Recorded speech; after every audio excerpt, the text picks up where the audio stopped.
ইমানে ধুনীয়া লাগে খাবলৈ আৰু বনাবলৈ একেবাৰে সহজ আৰু যিমান ধুনীয়া খাবলৈ বনাবলৈ যিমান সহজ সিমান পৰিমাণে স্বাস্থ্যকৰ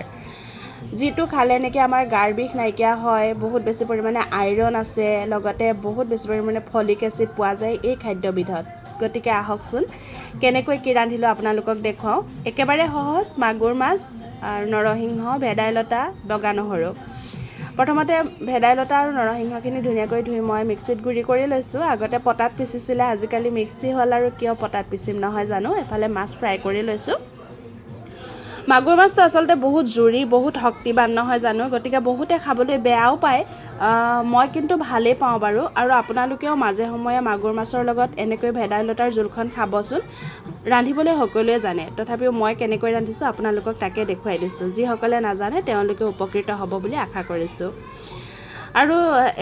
মাছ ভাজি লোৱা তেলখিনিতে মই দি দিছোঁ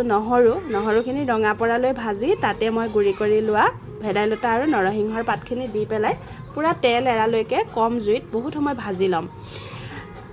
এই পাকটোৱে আচল আৰু সেই সময়তে মই দি দিছোঁ অকণমান ধনিয়াৰ গুড়ি তাৰপিছতে সোৱাদ অনুসৰি নিমখ আৰু হালধি মানে আপুনি যিমান ভাজিব কেৰাহীখনৰ তলত নলগাকৈ দেই গ'লে কিন্তু তিতা তিতা লাগিব গতিকে যিমান সময় ভাজিব তেলটো যিমান উলিয়াই ল'ব সিমানে শাকখন খাবলৈ বহুত বেছি ধুনীয়া লাগে এই পৰ্যায়লৈকে চাই আছে যদি বহুত বেছি ধন্যবাদ জ্ঞাপন কৰিলোঁ আৰু যদি আপোনালোকে মোৰ ভিডিঅ'টো নতুনকৈ পাইছে তেতিয়াহ'লে মৰম দি যাব মোক ফ'ল' কৰিবলৈ নাপাহৰিব এনেকুৱা ধৰণৰ ঘৰুৱা স্বাস্থ্যকৰ বস্তু কেতিয়াবা ৰান্ধোঁ কেতিয়াবা হোম ৰেমেডি দিওঁ আৰু যদি ভাল লাগে আপোনাৰ প্ৰফাইলত ভিডিঅ'টি শ্বেয়াৰ কৰি থৈ দিব আপোনাৰ ঘৰৰ নবোৱাৰীজনীয়ে হওক আপোনাৰ বাইদেউ ভণ্টি বা আপোনাৰ মায়েও কেতিয়াবা এনেকৈ ৰান্ধি দিবলৈ পাৰিব বা আপুনি নিজেও কেতিয়াবা ৰান্ধি পেলাই জুতি ল'ব পাৰিব সেইফালে মই মাছ দিলোঁ মাছ দিয়াৰ পিছত পানী দিলোঁ দুবাটি তাৰপিছত এইফালে লৈছোঁ জিৰা আৰু ৰঙা জলকীয়া কেইটামান এইকেইটা একেবাৰে অপশ্যনেল হয় আপোনালোকে যদি বেয়া পাই নিদিব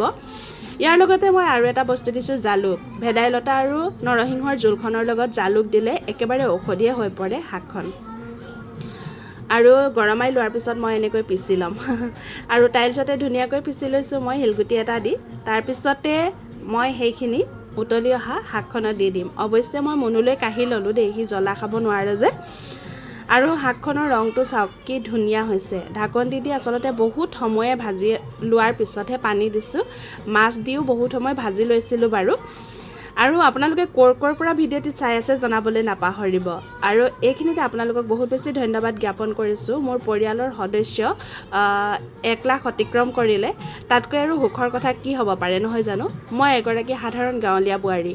আপোনালোকৰ সাহসতে এনেকৈ দুই এটা ৰেচিপি আপোনালোকলৈ আগবঢ়াওঁ তাকে আপোনালোকে আদৰি লয় বৰ ভাল লাগে এনেকৈ মৰম দি যাব সাহস দি যাব